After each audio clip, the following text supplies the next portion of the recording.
Cuba, it's me, Elian Habanero, and we're here for episode 2 of Wrestling Magazine Memories, and as you can see, we're doing August 1990 edition, or issue, of Wrestling Superstars with the Superstar Dream Match on the cover, Ultimate Warrior versus Ric Flair. It also says at the top, after the WrestleMania 6 loss, where does Hulk Hogan go from here?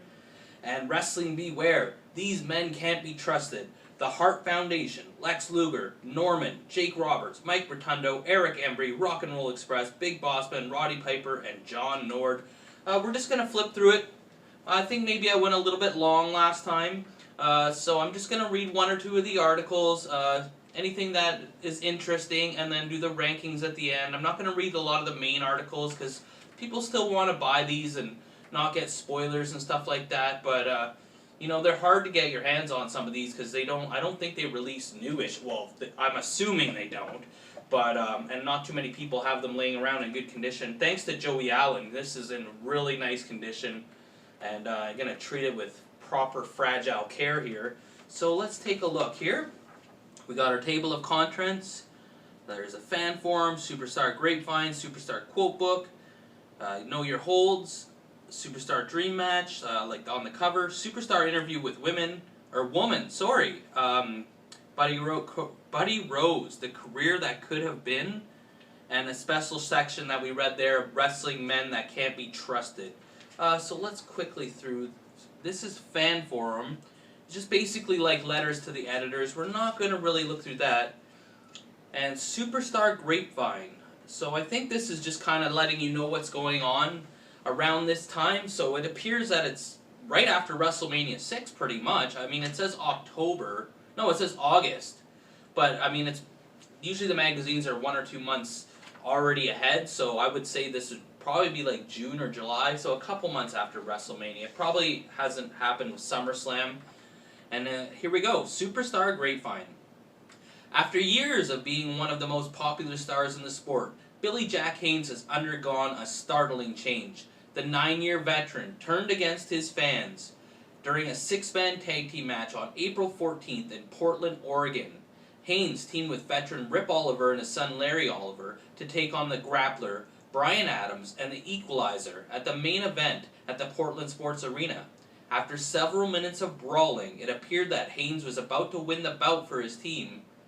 About to win the bout. Yeah, that's right. As he clamped his favorite submission hold, the full Nelson, on Adams. As Equalizer distracted referee Sandy Barr, Grappler ran into the ring with a metal trash can and hit Haynes on the back of the head with it. As Haynes fell to the mat in a semi-conscious state, Larry Oliver entered the ring and snatched the trash can from Grappler. Haynes, recovering from the blow, slowly got up to his knees, spotted Oliver with the trash can, and assumed that the second-generation star had hit him. Unexpectedly, Haynes attacked Oliver and began thrashing him with Adams' kendo stick. When Rip Oliver came to his son's rescue, Haynes unleashed a brutal attack on the veteran. Haynes mounted the ropes and hit Rip in the neck with the kendo stick and continued beating on him until Jeff Warner and Art Barr ran up to the ring to stop the attack. Rip Oliver's injuries were so severe that he had to be carried from the ring on a stretcher. "I was an idiot to ever team up with those stinking Olivers," said an angered Haynes after the match. "I battled Rip all over the Pacific Northwest for years, and he was one of the most evil men I've ever known. How could I expect him to change into someone I could trust? When his kid hit me with that trash can, I knew that Oliver was as rotten as ever. But what I don't understand is how the fans can cheer for those idiots instead of me. If that's the way the fans want to play it, fine. I'll make them suffer right along with Larry and Rip." Although it appears that Haynes has turned his back on his friends and his fan, Rip Oliver seemed hopeful that the entire incident was just a misunderstanding. "Billy Jack is mad at us when he should be mad at the Grappler and his boys," said an embarrassed Oliver. "These are the kind of things that happen during the heat of the battle. Haynes said I was an evil man, and in the past," continued on page 58, "in the past that's been true, but I've changed now, and Billy should be bright enough to see that. Perhaps with time he'll come back to his senses." And then the next part here is, the WWF's initial foray into Japan turned out to be a successful one, as more than 50,000 fans witnessed the first ever joint WWF New Japan All Japan Wrestling card on April 13th at the Tokyo Dome. In the main event of the spectacular card, Hulk Hogan rebounded from his WrestleMania 6 title loss to the Ultimate Warrior by defeating rugged veteran Stan Hansen. Hansen was filling in for Terry Gordy, who was originally scheduled to wrestle Hogan but pulled out at the last minute. Hogan ducked away from a Hansen lariat, gave the Texan a clothesline of his own, and pinned him to win the violent battle. Other matches on the card saw several surprising results. Jake Roberts, a frequent tag team partner of Big Boss Man's during the past several months, took on the former corrections officer, and pinned him after delivering a DDT. Andre the Giant and Japanese legend Shoho Giant Baba teamed up for the first time and won a 9-title match against WWF World Tag Team Champions Demolition. The Ultimate Warrior took a remarkably easy victory from Ted DiBiase by delivering a series of clotheslines and a splash. Jumbo Serrata, I might not be saying that right, and Haku defeated Rick Martel and Kurt Hennig. Serrata, Martel, and Hennig are all former AWA World Champions. The WWF was very pleased with the response it received while in Japan, said a source close to the Federation. The Japanese people were very excited about this card because they got to see many wrestlers that they had only heard about in the past. Plus, this was Hogan's first appearance in Japan for almost 5 years, and that was an event in itself. I'm sure the WWF will return to the Orient again very soon. Their stars proved they could be a big attraction here. And then the last bit of information here, Wally Carbo has been named Commissioner of the Ladies Professional Wrestling Association, and the announcement couldn't have come at a better time. Carbo's first act as a commissioner was to fine Sheikh Adnan Al-Qasi $5,000 for his attack on his protege Sheba during a mixed tag team match against Adrian Street and Miss Linda in Laughlin, Nevada. Al-Qasi attacked Sheba after she was pinned by Linda to lose the match. Enraged, the Arabian manager pummeled his protege with fists until Sergeant Slaughter ran him away from the ringside area. That was one of the most barbaric and senseless attacks I've ever seen, said Carbo when making the announcement of the fine. Al-Qasi has no right to put his hands on anyone, let alone a woman. Let this be a warning to him. If he ever touches another female wrestler, he'll be suspended from this federation for life. The attack on Sheba, however, seems to have changed her life in a positive way. She is now wrestling under her real name, Shelley Francis, and she's also vowing to rid the LPWA of Al-Qasi. I was wrong to put my career in the hands of such a man, said Francis, actually a native of Boston. Now I'm on my own, and the biggest thing I want is revenge on the Sheik, and I've got some new friends in Misty Blue and Heidi Lee Morgan who can help me get it. And that's all for the Superstar Grapevine. Let's take a look here. We got Superstar quote books. We got quotes from Ric Flair, Cactus Jack, Mr. Saito, Nikita Koloff, Kerry Von Erich, Brian Pillman, Bill Dundee, Jimmy Valiant, Mike Rotundo, Scotty the Body, Misty Blue Sims, and Eric Embry. We'll do the Brian Pillman one because as I'm recording this, they just dropped part 1 of the Vice Dark Side of the Ring on Brian Pillman, so let's see what he was saying back in August of 1990. Brian Pillman says, I wish the NWA would sanction a title versus title match with Tom Zink and me going up against the Steiners. Tom and I have a lot of respect for Rick and Stott. They're 2 of the best wrestlers we've ever seen. We have absolutely no grudge against them. We would just like a chance to become world champions. I know Rick and Scott would love to become U.S. champions too, and I'm certain this is one match the fans of both teams would love to see. And then we got Know Your Holds. Mike Rotundo, also known as IRS to some people, the Fireman's Carry Takedown. And goes into this, boo, boo, boo, boo, and he's going to explain it. He learned it while competing at the Syracuse University. He usually tries to catch his opponent with this maneuver during the early stages of a match. When I used it against Brian Pillman, as you can see in the photo at the right, I don't know if that works. We'll try. I caught him with it only seconds after the opening bell.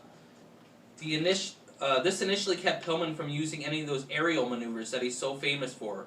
One of the things I like best about the Fireman's Carry, so named because it resembles a firefighter carrying a person out of a building on his shoulders, is that it takes my opponent by surprise. Usually I simply grab the guy by the arm and then drop down to my knees. This bends the guy over just enough so that I can pull the rest of his body over my shoulders. Then when he's helpless, I simply shift my body weight to one side, which sends him to the canvas. The fireman's carry isn't very effective as a finishing maneuver, but it's a great way to get an opponent off his feet and out of his game plan. It's something of a lost art, and that's why I'm so proud to use it today. And it's still used, but not as much probably as back in this time. So then it comes, it's like an Ultimate Warrior, Ric Flair dream match, and just kind of comparing the combatants and that kind of stuff. And has people weighing in on what they think would happen and that kind of... Uh-oh, my timer's going off. And that's continued from page 14. Dream match still. Whoa, there's a picture of Coquina Maximus, which was Yokozuna back in 1990. I don't know if anyone can see this.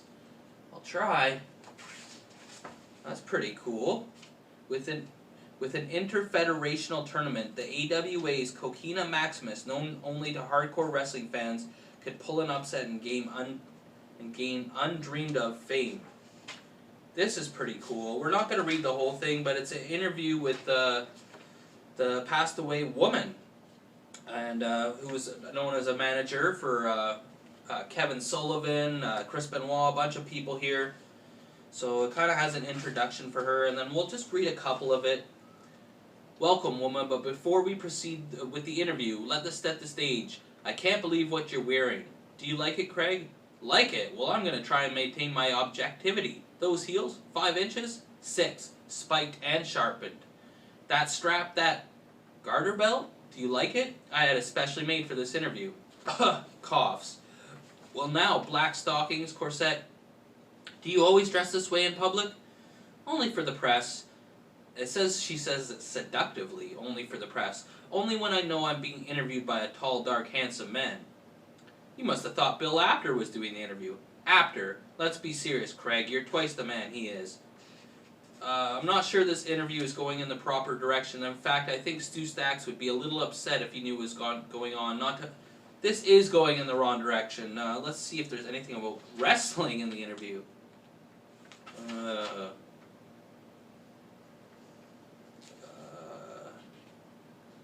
Yeah, we're just going to skip this. But it's kind of cool that they have it.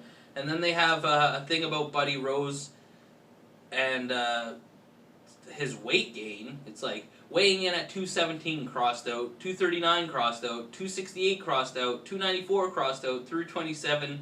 Buddy Rose, the career that could have been. And then beware, these men can't be trusted.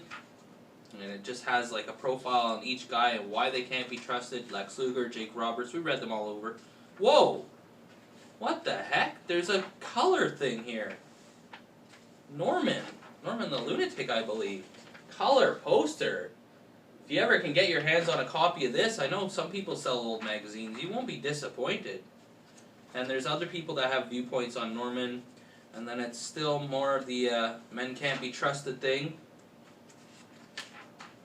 Rock and Roll Express, John Nord, Hart Foundation, Eric Embry. After the WrestleMania 6 loss, where does Hulk Hogan go from here? Well, according to this magazine, he went to Japan after here.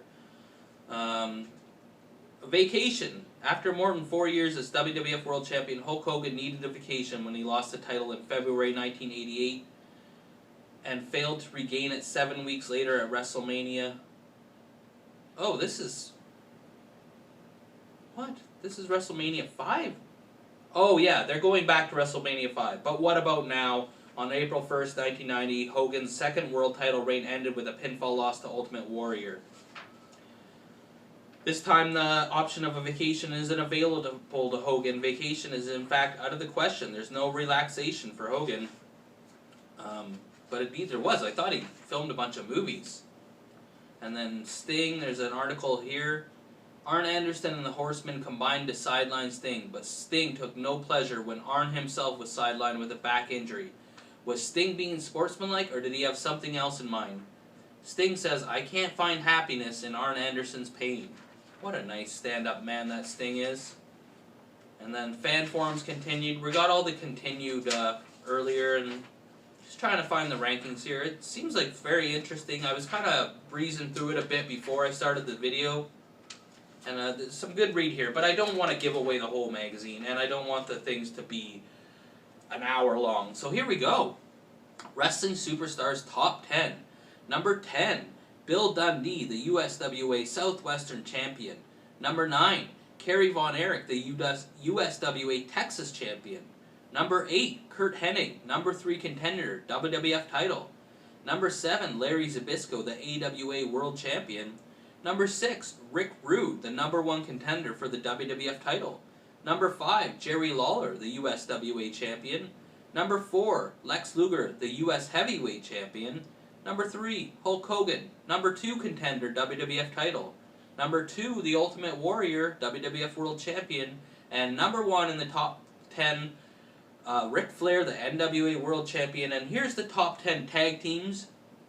Number 10, Jeff Warner and Art Barr, the Pacific Northwest tag. It's PNW. I don't know if that's Portland or Pacific Northwest. Tag team champions.